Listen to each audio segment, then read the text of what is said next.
Sejam bem-vindos ao canal, tá bom?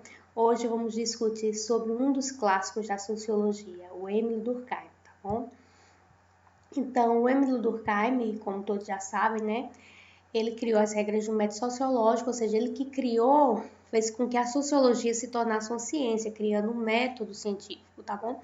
E como todo método científico, ele tem que ter o quê? O objeto de estudo. Para Durkheim, o objeto de estudo da sociologia seria os fatos sociais, tá bom?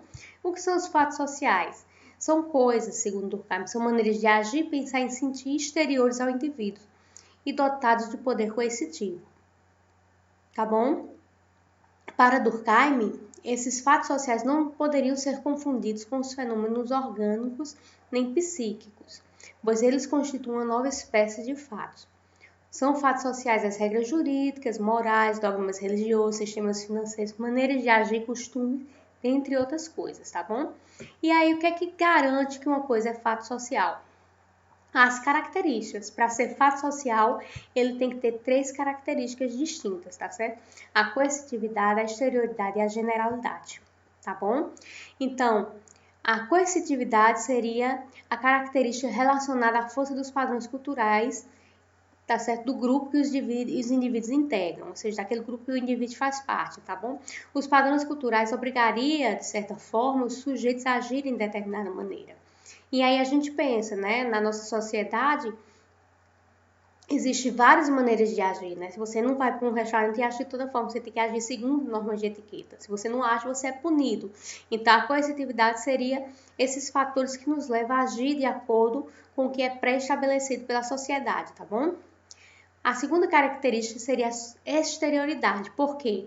Porque os fatos sociais estão na cultura, nos padrões, eles são exteriores ao indivíduo, eles estão na sociedade, não dentro do indivíduo.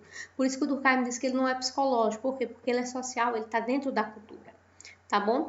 E generalidade, por quê? Porque os fatos sociais, ele não existe para um único indivíduo, tá bom?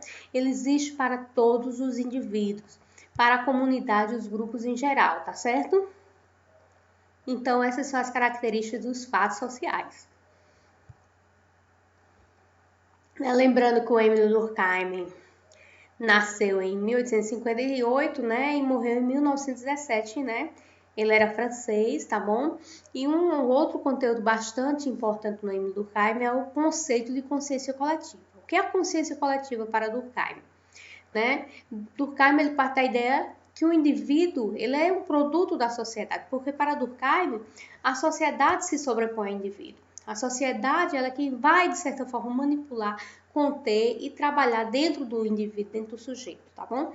Então, para Durkheim, a consciência coletiva, tá bom? É a força coletiva exercida sobre o indivíduo, que faz com que esse age e viva de acordo com as normas da sociedade que está inserido. Ou seja, a gente não vive de acordo com o que nós queremos, com os nossos padrões, mas de acordo com os padrões da sociedade em que vivemos, tá bom?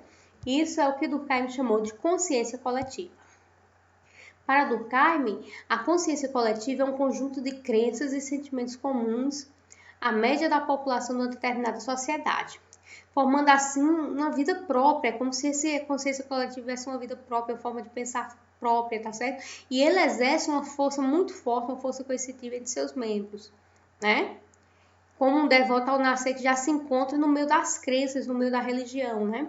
E aí ele vai o quê? Crescendo dentro daquele contexto, né? Então, se as práticas já existem e está fora do indivíduo, mas mesmo assim, o que? Segundo Durkheim, influencia o indivíduo, o comportamento do indivíduo, essas práticas, por mais que estejam fora do indivíduo. Por quê? Porque existe uma consciência que ela vai sendo adequada ao indivíduo, que o indivíduo vai se adequando a elas desde quando ele nasce, tá bem? Então, é um sistema que existe fora do indivíduo, mas que o controla pela pressão moral e psicológica, de tantas maneiras como a sociedade espera que ele se comporte, né? E aí o que é que acontece? Toda sociedade, toda, né, seja um grupo religioso, seja um grupo político, né, eles têm suas próprias normas, suas próprias formas de viver, né? E aí São esses padrões que vai moldando o indivíduo e faz com que o indivíduo, queira ou não, para fazer parte daquele grupo, ele aceite essas normas, né? Vamos pensar na nossa sociedade. Na nossa sociedade, o incesto, ele é algo proibido, né? Então, para a consciência coletiva, você pensar em alguém que pratique isso, né? A gente vê de forma, né, abominável. Por que para a gente é abominável, né? Porque a nossa consciência coletiva nos diz que isso é errado. E por que isso diz que isso é errado? Né? Porque nós aprendemos desde quando nascemos que isso não deve ser feito, porque o nosso sistema moral é contra esse tipo, tá certo, de atitude, tá bom? Deixa eu dar mais exemplos para vocês. Eu não sei se vocês lembram do caso da Eloá Cristina, né? A garota que foi morta pelo namorado, né? Teve um caso muito sério na Globo, né? Porque esse caso, gente, toma uma grande repercussão, né? Não é porque a garota morreu, porque garota morre todo dia, adolescente morre todo dia, né? Crianças estão morrendo aí aos montes, né? Nós vemos agora o que? Já morreu mais de 50 mil, né? Pessoas por causa do coronavírus. Mas por que esse caso tem uma repercussão grande? Porque pra a gente tem a consciência coletiva de quê? De quem ama. É a pessoa que ama alguém, não deve matar, mas deve proteger e cuidar. Então, o caso dessa menina não é um caso só porque ele matou a garota, mas é um caso que o quê? Um caso que fere, tá certo? A nossa consciência coletiva. Qual a consciência coletiva que a gente tem sobre o amor, né? Que as pessoas que amam devem cuidar, devem proteger e não matar. Então, por isso que o caso teve uma grande repercussão. Não simplesmente porque ele matou a garota, mas porque quebra a consciência coletiva que a gente tem, tá certo? Em torno desse conceito. Mesmo assim, é o caso da Isabela Nardoni, né? Onde o pai, junto com a madrasta, também matam a criança, né? Por que isso tomou grande repercussão, gente? A criança está morrendo aos montes, né? A gente vê a fome, a miséria na África, a falta de alimentação, a falta de assistência médica, né? Principalmente nas favelas. Então, o que é que acontece? Muitas crianças estão morrendo aos montes por causa disso. Por esse caso tomou grande repercussão. Por quê? Porque fere nossa consciência coletiva do papel de pai. Qual o papel do pai? Não é proteger os filhos, né? Cuidar, proteger, alimentar, né? Então, no caso aqui da garota, tá bom? Da Isabela Nardoni, o pai ele quebra esse conceito. Ele não protege a filha, mas ele chega o quê? A matá-la. Então, ele vai em contramão do que seria o papel de pai, tá bom? Por isso que esse caso tomou grande repercussão, tá bem? Outro conceito importante no Durkheim é a concepção de anomia. O que seria anomia segundo Durkheim? Anomia, segundo Durkheim, é um conceito que expressa crise, aperto da afetividade ou desmoronamento das normas e dos valores vigentes em nossa sociedade, debilitando, de certa forma, a consciência coletiva, tá certo?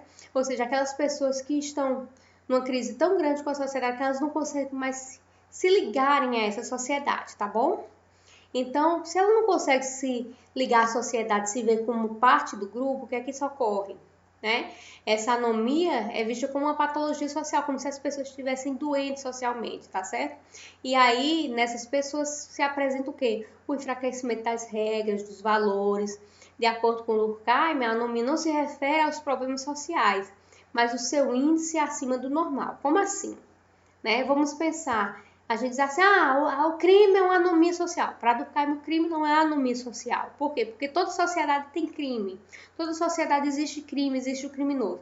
Então, para Durkheim, o crime é algo normal.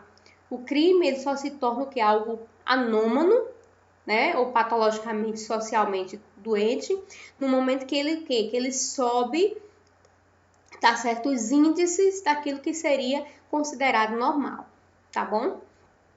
Se a gente for pensar que agora cada vez mais o pessoal está roubando lotéricas, caixas eletrônicas, então nesse sentido a gente pode dizer sim que o crime, nesse contexto, já como aumentou bastante, que ele poderia ser o quê?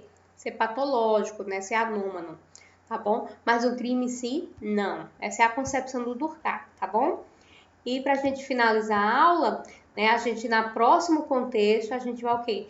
A gente trabalhou o Durkheim, no próximo aula a gente vai trabalhar o Weber e depois o Karl Marx, tá bom? Então, por hoje é só. Lembrando que para Durkheim, né, anomia é aquele que, o quê? Que está fora dos padrões da normalidade. Para o Durkheim, tudo aquilo que acontece na sociedade é normal. Não é porque algo que seja considerado ruim não seja, tá bom? Normal. Para Durkheim, anormal ou patologicamente anômalo seria aquele que está fora dos índices da normalidade, tá bom? Não é aquilo que a gente considera moralmente correto ou errado, tá bom? Então, até mais. Não se esqueçam de se inscrever no canal, tá bom? Para receber nossas próximas aulas.